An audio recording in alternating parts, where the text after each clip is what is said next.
ಕಾಂಗ್ರೆಸ್ ಮುಖಂಡ ಮದನ್ ಪಟೇಲ್ಗೆ ಕೊಲೆ ಬೆದರಿಕೆ ಬಂದಿದೆಯಂತೆ. ಇದಕ್ಕೆ ಸಂಬಂಧಪಟ್ಟಂತೆ ಬ್ರೇಕಿಂಗ್ ನ್ಯೂಸ್ ಬರ್ತಾ ಇದೆ.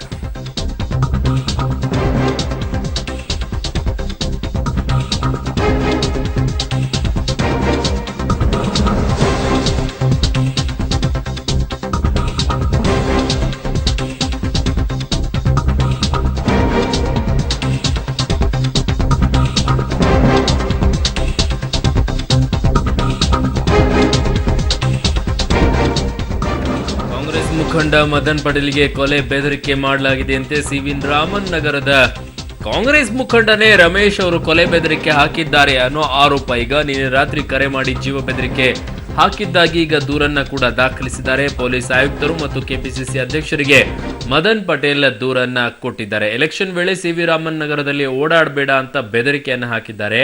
ಈ ಏರಿಯಾದಲ್ಲಿ ಹಾಕಿದ್ದ ಮದನ್ ಪಟೇಲ್ ಬ್ಯಾನರ್ ಕಿತ್ತು ಹಾಕಿದ್ದಾರೆ ರಮೇಶ್ ಬೆಂಬಲಿಗರು. ಇವರಿಬ್ಬರ ನಡುವೆ ಈಗ ಸ್ವತಃ ನಮ್ಮ ಜೊತೆಗೆ ಮದನ್ ಪಟೇಲ್ ಅವರ ಜೊತೆಗೆ ದೂರವಾಣಿ ಸಂಪರ್ಕದಲ್ಲಿದ್ದಾರೆ. ಸರ್ ನಮಸ್ಕಾರ. ಸರ್ ನಮಸ್ಕಾರ.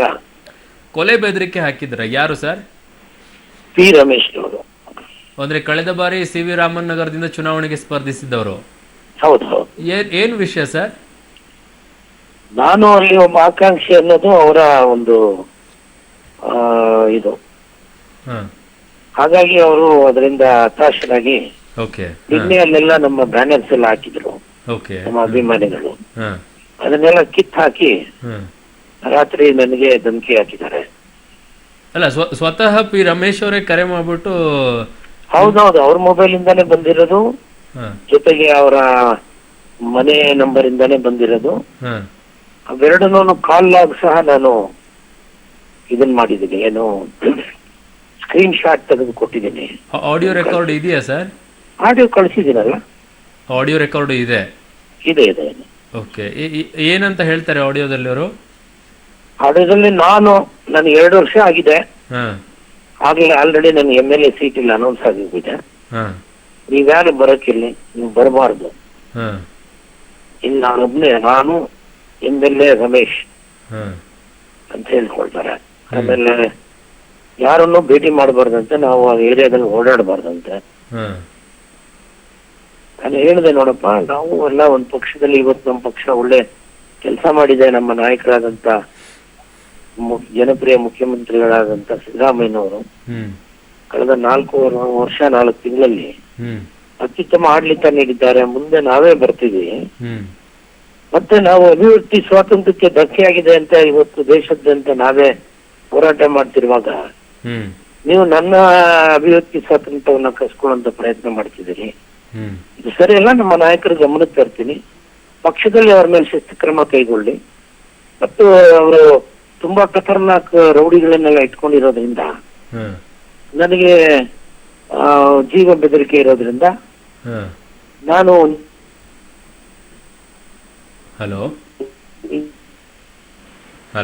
ಆಡಿಯೋ ರೆಕಾರ್ಡಿಂಗ್ ಆಡಿಯೋ ರೆಕಾರ್ಡ್ ಮಾಡಿರೋದನ್ನು ಕೊಟ್ಟಿದ್ದೀನಿ ನಾನು ಪೊಲೀಸ್ ಕಮಿಷನರ್. ಓಕೆ, ನಮ್ಮ ಹತ್ರ ಆಡಿಯೋ ಇದೆ ಸರ್, ಆಡಿಯೋನು ಪ್ಲೇ ಮಾಡ್ತೀವಿ, ಆಡಿಯೋ ಕೂಡ ಪ್ಲೇ ಮಾಡ್ತೀವಿ. ಆದ್ರೆ ಅಷ್ಟೊಂದು ದೊಡ್ಡ ನಾಯಕರ ಸರ್ ಕೊಲೆ ಬೆದರಿಕೆ ಹಾಕುವಷ್ಟು? ನನಗೆ ಗೊತ್ತಿಲ್ಲ, ಕೇಳಿದ್ರೆ ಅದ್ರಲ್ಲಿ ಗೊತ್ತಾಗ್ಬಿಡುತ್ತೆ. ನಾನು ಏನು ಹೆಚ್ಚಾಗಿ ಅವ್ರನ್ನ ಪ್ರವೋಕ್ ಮಾಡಿದ್ರೆ ಇನ್ನೂ ಯಾವ ಮಟ್ಟಕ್ಕೆ ಮಾತಾಡ್ತಿದ್ರು. ನಾನು ಅದು ಆದಷ್ಟು ಸಮಾಧಾನವಾಗಿ ಹಂಗೆಲ್ಲ ಮಾಡಬಾರ್ದು ಅಂತೆಲ್ಲ ಹೇಳಿದೆ ನಾನು ಅವ್ರಿಗೆ. ಎಲ್ಲ ಪಕ್ಷದ ಹಿರಿಯ ನಾಯಕರ ಗಮನಕ್ಕೆ ಇದೆಯಾ ಸರ್ ಇದು? ತಂದಿದ್ದೀರಾ? ಈಗ CM ಅವ್ರಿಗೆ ಭೇಟಿ ಮಾಡಿ ಕಂಪ್ಲೇಂಟ್ ಕೊಡಕ್ ಹೋಗ್ತಾ ಇದೀನಿ. ಈಗ ಕಚೇರಿಗೆ ಹೋಗ್ತಾ.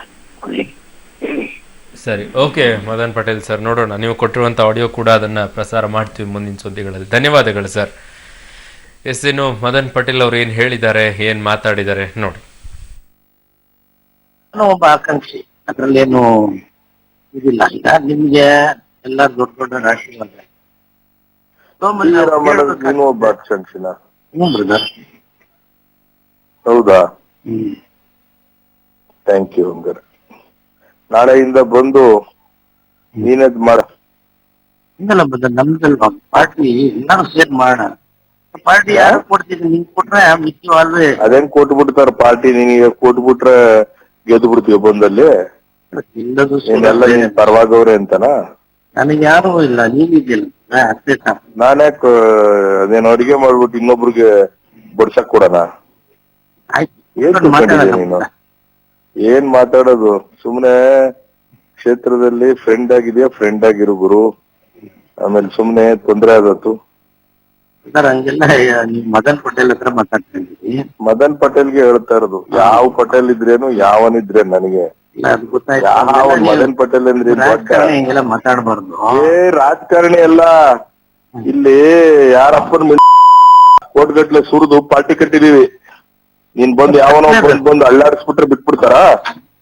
ಬಿಡು ಅಂತಲ್ಲ, ಬಿಜೆಪಿಯವರಿಗೆ ನೀರ್ ಕುಡಿಸ್ತೀವಿ ಅಂತ ಅಲ್ಲಿ ನಮ್ಮವ್ರಿಗೆ ಬಿಟ್ಬಿಡ್ತೀವ? ಯಾವನೋ ಬಂದ ಇಲ್ಲಿ ಬಂದು ಅಳ್ಳಾಡ್ ಬಿಟ್ಬಿಟ್ರೆ ಅದಕ್ಕೆ ಆಮೇಲೆ ಜನ ನಮ್ ಜನ ಮೊದ್ಲೇ ಖತರ್ನಾಕು.